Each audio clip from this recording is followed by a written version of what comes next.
Whiskey Thoughts is the part of the show where we each take a shot of whiskey, we bare our soul, and we'll let you in on the MMA-related thoughts of two degenerates. That is us. The whiskey of the week this week is Four Spirits Whiskey. Seems to be somewhat of a military theme. We're celebrating Memorial Day a little bit late this year.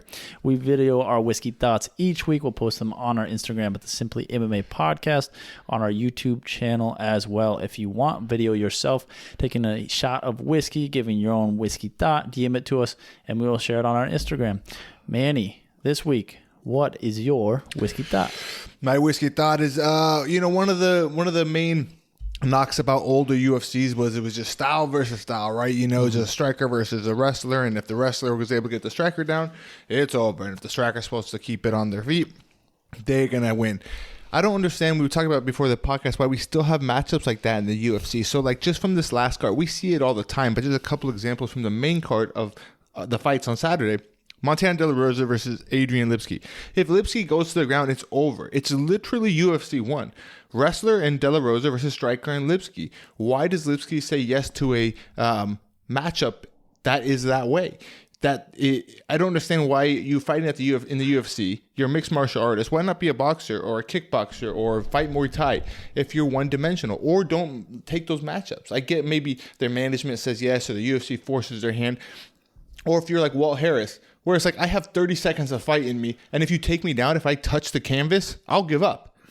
This is not UFC 1 or 2 or 3. Shouldn't we have more well-rounded fighters? Obviously, we do have a lot of that, but then we still do see a lot of these instances where it's like, if that person goes down, it is over, like UFC 1.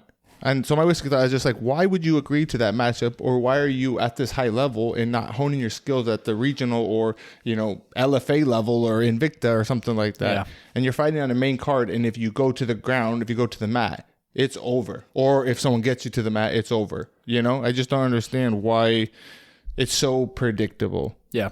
At such a high level, you know what I mean? Because you see Lipski go down, it's like, oh, it's over. I see Walt Harris get taken down, I can just go get a snack because he's about to get finished. It's done. Yeah. And that's in contrast to some of the higher level guys who can do it all. Yeah. Even guys we're going to talk about soon, like Figueiredo or Moreno, they are good on the feet. Why take that matchup, Yeah. Yeah, it's, I don't know, not great. My whiskey thought this week is short and it's sweet. 5 years ago today, Kimbo Slice passed away. So I was just kind of thinking about that today. A classic character in your childhood. Just classic. There was always the talk. Obviously, he was doing the whole street fighting thing prior to getting into the UFC. And there's always the talk how he would fare in mixed martial arts. And then he finally made the move. I want to say he had a couple boxing bouts in there too. I could be wrong. But then we got to see him on the show even. Turned out he's Ultimate Fighter, yeah. Yeah, it turned out he seemed like a nice guy and obviously a savage on the feet. I remember walking home from school, in middle school, talking about Kimbo Slice, this big scary black dude that was knocking people out in the backyard. What a character! Yeah, he had gone far too soon. Yeah, was it 50s maybe? He was 42. So young.